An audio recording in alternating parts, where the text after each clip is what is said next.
Viewers, আসসালামু আলাইকুম। আজকে আমি আপনাদেরকে মাইক্রোসফট এক্সেলের বিভিন্ন অংশ নিয়ে আপনাদেরকে দেখাবো। এই ভিডিওটা আসলে যারা একদম এক্সেলের বিগিনার তাদের জন্য।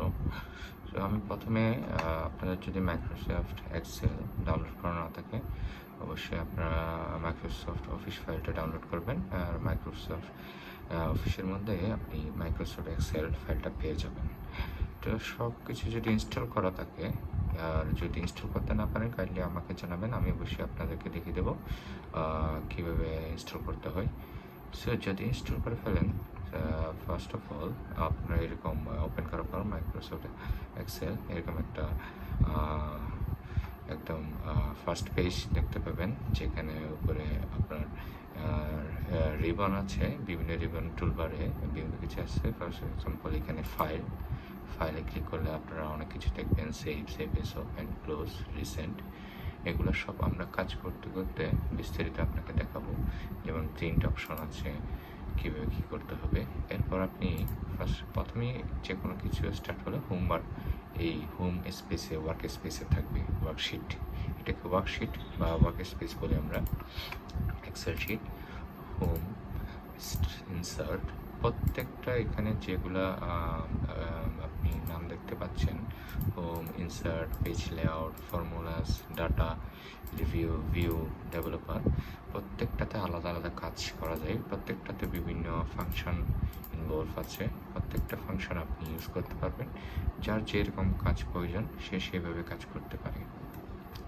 সো প্রথমেই আমরা দেখি এই হোম বাটনে কী কী আছে। হোম বাটনে আছে হলো আপনার কাট, কপি, ফরম্যাট অফ পেইন্টার, ধরেন এইগুলো হলো ক্যালিব্রি দেখাচ্ছে। এটা হলো আপনি যখন রাউন্ড এরোটা ক্লিক করবেন, এটা সোয়াইপ আপ হয়ে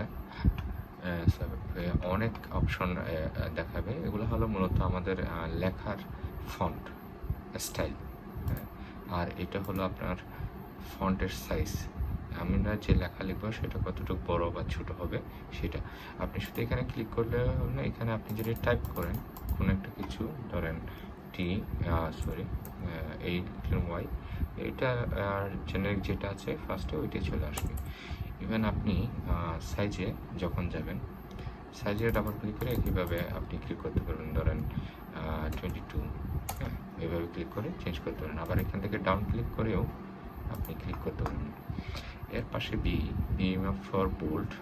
একটা জিনিস কেয়ার করে দেখেন, আমি যখনই কার্সর নিয়ে কোনো একটা আইকনের উপর যাচ্ছি, ফর এক্সাম্পল দেখেন এখানে এই আয়ের উপর যখন যাচ্ছি সেটা দেখাচ্ছে ইটালিক। সো এটা আসলে ইটালিক মিনস একটু বাঁকা হয়ে যাবে, যেটা সিম্বলিকলি আপনি দেখতে পাচ্ছেন। এরপর আছে হলো আপনার বিভিন্ন কালার, লেখার কালার। এটা হলো ব্যাকগ্রাউন্ড কালার, এটা হলো ফন্ট বড় ছোট করা। এরপর হলো আপনার লেখা উপরে নিচে ডানে মাঝখানে কিভাবে হবে এগুলো আপনি দেখতে পাবেন। এগুলো সেন্টার, লেফট, রাইট। তারপরে হলো এগুলো আপনার ওরিয়েন্টেশন আর অ্যালাইনমেন্ট। আপনার লেখা কোনো অন্য ডিরেকশন যেতে চাইলে আপনি এখানে অনেক ডিরেকশনে কাজ করতে পারবেন। এরপর হলো rap text, March and centre. তারপর হলো আপনার এখানে বিভিন্ন আপনার ফরম্যাট আছে। এগুলা লেখা বা কাজ অনুযায়ী কারেন্সি, কোনো টাকার হিসাব করতে গেলে কারেন্সি কী করবেন, date, long date, short date, percentage fraction, বিভিন্ন কিছু ইউজ করা যাবে। এরপর হলো আপনার বিভিন্ন কারেন্সির সিম্বল আছে, এখানে কারেন্সি সিম্বল ইউজ করতে পারবেন। এরপর হলো কন্ডিশনাল ফরম্যাটিং হলো আপনার যখন আস্তে আস্তে বিভিন্ন কাজ করতে যাবেন তখন অনেক কাজ আপনার, ফর এক্সাম্পল ট্রু ফলস, অথবা এটা হলে এটা হবে, যদি কেউ আসে তাহলে ইয়েস হবে, এরকম অনেক কালার করে রাখুন। এরকম কাজের জন্য আসলে কন্ডিশনাল ফরম্যাটিং করা লাগবে। এরপর হলো টেবল। একটা আপনি এখানে গড় করলেন, নাম, রোল নাম্বার এবং অন্য ধরুন সাবজেক্ট ওয়াইজ নাম্বার, এগুলো আপনি চাইলে টেবল আকারে করলে অনেক সুবিধা পাওয়া যায়।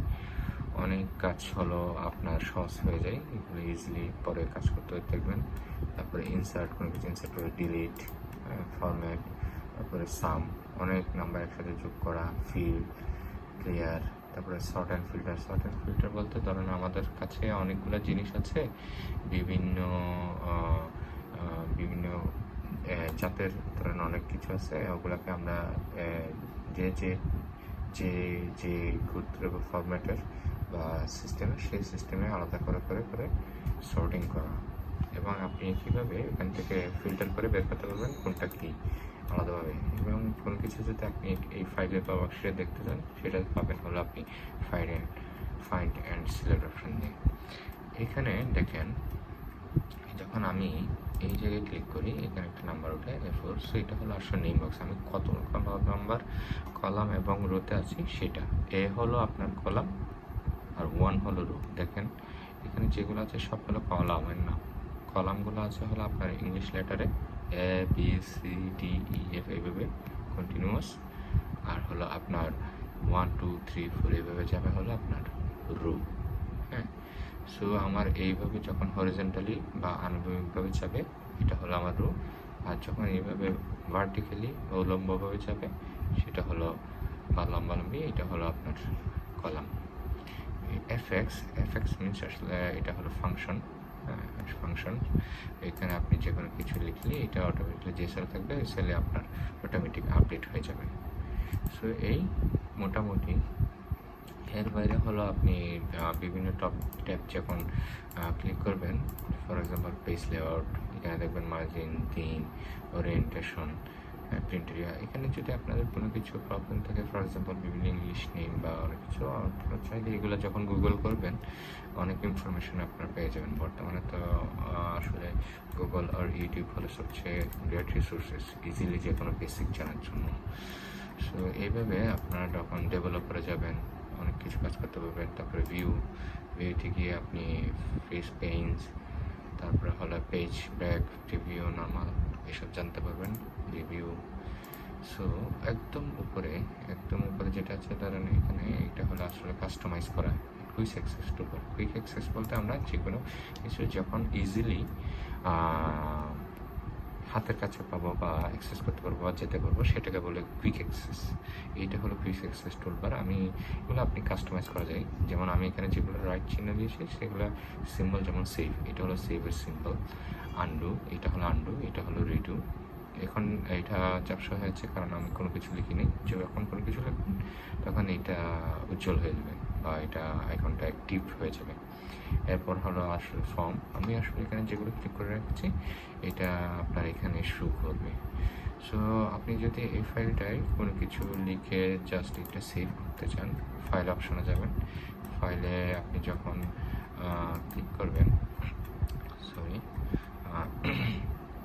ফাইলে যখন ক্লিক করবেন, সো এখানে সেভ আর সেভিস ক্লিক করলেই আপনি এখানে ফাইলের একটা জাস্ট নাম দিয়ে দিবেন। নাম দিয়ে ফর এক্সাম্পল এখানে একটা নাম দিয়ে দেবেন যে কোনো কিছু। আর যেহেতু এটা এক্সেল ফাইল, সেজন্য .xlsx এটা হলো আসলে এক্সেলের এক্সটেনশন। হ্যাঁ, এটা অটোমেটিক্যালি এটা চলে আসবে এখানে অনেকগুলো আপনি দেখবেন, সেখানে আমাদেরটা হলো এক্সেল। হ্যাঁ, এটা দিয়ে আপনি যে কোনো জায়গায় আপনি আপনার ইচ্ছে মতো সেভ করবেন। ডেস্কটপে রাখতে চাইলে ডেস্কটপে ডকুমেন্ট সেভ বা ডাউনলোড সেভ বা যেখানে ইচ্ছে আপনার যে কোনো ড্রাইভে আপনি রাখতে পারবেন। দেন সেভ ক্লিক করলেই এটা সেভ হয়ে যাবে। হ্যাঁ, যখন সেভ করবেন তখন আপনার বর্তমানে যে বুক 1 মাইক্রোসফট এক্সেল, এটার নাম পরিবর্তন হয়ে আপনি যে নাম দিয়েছেন সেটা অনুযায়ী ওই নামটা হয়ে যাবে। সো আপাতত এইটুকুই। আর হলো আসলে ডানে হলো আপনার আমি যখন কোনো কিছু লিখবো বা আমি যখন নিচে চলে যাব, নিচে যাবো, দেখবেন স্ক্রল বার ডান পাশে রাইট স্ক্রল বার, এটাকে বলে স্ক্রল বার। এটা উপরে নিচে বা ভার্টিক্যালি কাজ করে। আর হলো একদম নিচে এটা হলো ডাউন স্ক্রল বার, এটা হলো ডানে বামে বা হরিজন্টালি কাজ করে। নিচে আরও কিছু ফাংশন আছে, এটা হলো আপনার যখন কাজ করবেন তখন আসলে এগুলো আস্তে আস্তে চলবেন। এখানে জুম আউট, জুম ইন করা যায়। এরপর হলো এখানে অটোমেটিক্যালি 3টা শিট ওপেন করে থাকে ব্ল্যাঙ্ক। এগুলো আপনি চাইলে প্রত্যেকটা নাম দিতে পারবেন। যখন আপনি এটা ডান ক্লিক করবেন, আপনি যেটা লিখবেন সেটা ক্লিক করে জাস্ট বাড়ি ক্লিক করবেন, সেভ হয়ে যাবে। এটা হলো মূলত মাইক্রোসফট এক্সেলের প্রাথমিক ধারণা একটা ওয়ার্কশিটের ইনিশিয়ালি। আর একটা জিনিস দেখাই, এই কর্নারে দেখেন, এখান থেকে যখন আমি একদম চলে যায়, তখন এখান থেকে শুরু, এখান থেকে রো শুরু। তাহলে এই ঘরটার কাজ কি? এটা হলো আপনি যখন এখানে ক্লিক করবেন, দেখেন পুরো ওয়ার্কশিটটা সিলেক্ট হয়ে গেছে। বাইরে যে কোনো এক জায়গায় ক্লিক করেন, শেষ। পুরোটা যেটা সিলেক্ট করতেছেন আপনি, এটা ক্লিক করলে অটোমেটিক্যালি পুরো যতগুলো সেল আছে সব কিছু আপনার সিলেক্ট হয়ে যাবে। ফর ইনফরমেশন, এটা হলো এক একটাকে আসলে এক একটা এই যে পোস্ট দেখতেছেন, এগুলো এক একটা সেল। প্রত্যেকটা সেলের রু, ধরেন এইটা আমি সিলেক্ট করছি, এটা কত নম্বর রুতে, 3 নম্বর রু, আর বি কলাম আছে, এটার নাম দেখেন ওখানে চলে এসেছে B3। সো এইভাবে আসলে মূলত এক্সেল শুরু করবেন। সো আপাতত আজকের জন্য এটুকুই, পরবর্তীতে আবার দেখা হবে। ধন্যবাদ সবাইকে। আর যদি ভিডিওটা ভালো লাগে, আমি এখন মাত্র স্টার্ট করেছি আমাদের লেসন ভিডিও। সো আমার ভিডিও খারাপ হতে পারে, দয়া করে মাফ চোখে দেখবেন এবং ইন্সপিরেশন দেবেন, এবং কোথায় কোথায় ভুল আছে অবশ্যই দেখিয়ে দেবেন। ধন্যবাদ সবাইকে।